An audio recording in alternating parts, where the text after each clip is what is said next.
Good morning and welcome back to BIFA Link TV, your daily dose of industry information. Today I'm joined once again by Ian Matheson for What the Papers Say. So Ian, thank you so much for joining me. How are you?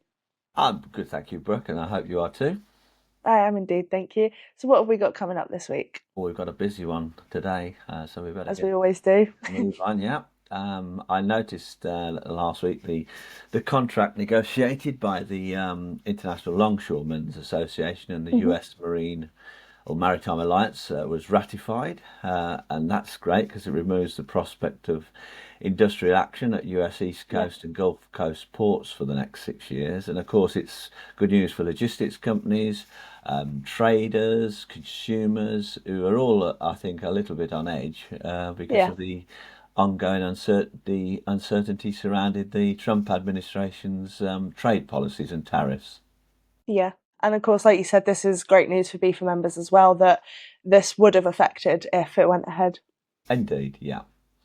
Mind you, the threat of pork strikes might have receded in the USA, Mhm. but that's not the case for France, I'm afraid. The unions over there have announced an intensive programme of Mhm. industrial action for March. I believe a 72-hour strike is planned between the 18th and the 20th of March, and 4 hour walkout, sorry, on Mhm. 8 other days with overtime work and one-off shifts also effective. Oh I wow. believe the dockers are protesting against reform of the state pension age, Mhm. in particular the increase in the retirement age from 62 to 64. Right, okay. And of course, this doesn't sound good for BIFA members that are operating through those ports as well. So we had a turnaround with the US. So hopefully, in a couple of days, we can announce some good news for that as well. Well, if you don't, then I can hear the BIFA members shouting mad. Now, as you know, Brooke, pork strikes, they're not good for sailing schedule reliability.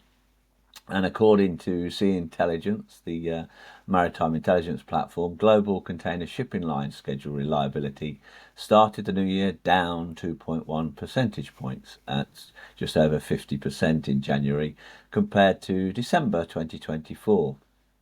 And they also said that throughout the last year, 2024, schedule reliability stayed largely within the 50 to 50% range, which is no good for your members, I guess. And of course, this is something that we've touched on previously in episodes as well, isn't it? And even that 50 to 55% range, it's not a brilliant number, is it? No, of course not. No. On a slightly different tack, over the last 35 years, I've lost count of the number of times I've read predictions about the imminent demise of the SME General Freight Forwarder. Last week, it was a chap called Philip Gilman, who is the managing director and head of transportation and logistics at Barclays Investment Bank.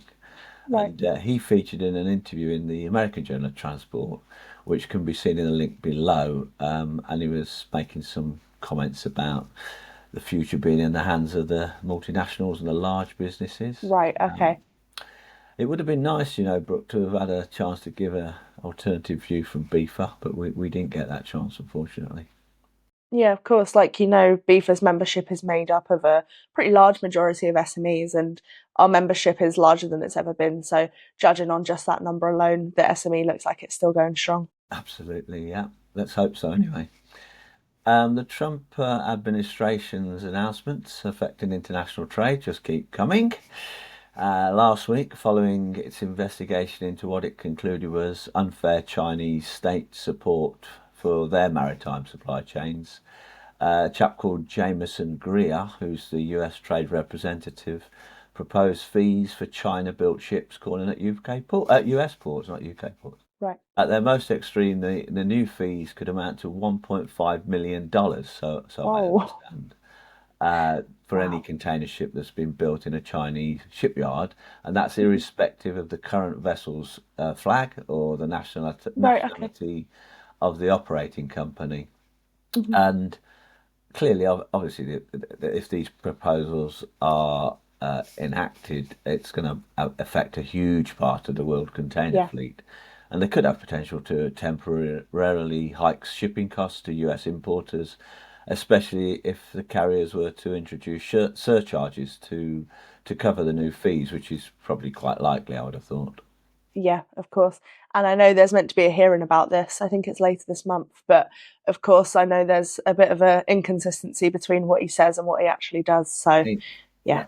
Yeah, that's right, Brooke. I think it's on March the 24th in Washington. There'll be Yes. Yeah. some sort of hearing. Let's see what happens. Shifting over to the air freight sector for a moment, IATA announced last week that total demand for air cargo measured in cargo ton kilometres increased by 3.2% in January compared to the same month of last year, with Yeah. international operations showing a slightly higher growth of 3.6%. And that's apparently marks the 18th consecutive month of growth. Oh, wow. On the supply side, capacity measured in available cargo ton kilometres again grew by 6.8% year on year, which is also interesting that it's 7.3% for international operations. And of course, again, this is something that we've spoken about before, and we know just how much of an impact things like e-commerce has on that market. So it's definitely something to monitor, isn't it? Oh, I think anybody involved in that business needs to monitor the market conditions very closely at the moment. Yeah, of course. Yeah. Staying with air cargo, did you see the government indicated that it is minded to approve plans for the second runway at airport to be properly operational in the near future? Yes, yes, I Yeah, did see that at Gatwick. yeah. Yeah. I understand that it's a long-standing plan, as you know, but it could be a big boost for Gatwick's cargo throughput if it leads to an increase in long-haul passenger flights. And now, of course, that's Gatwick and Heathrow that have got that tentative support as well. But of course, let's not start celebrating anything until we've seen that plan and permission. Absolutely, yeah. Thank you so much, Ian, for bringing all of this to our attention. As always, the links to everything that we've discussed today will be in the description below. Thank you so much for watching today's edition of BeefLink TV, your daily dose of industry information.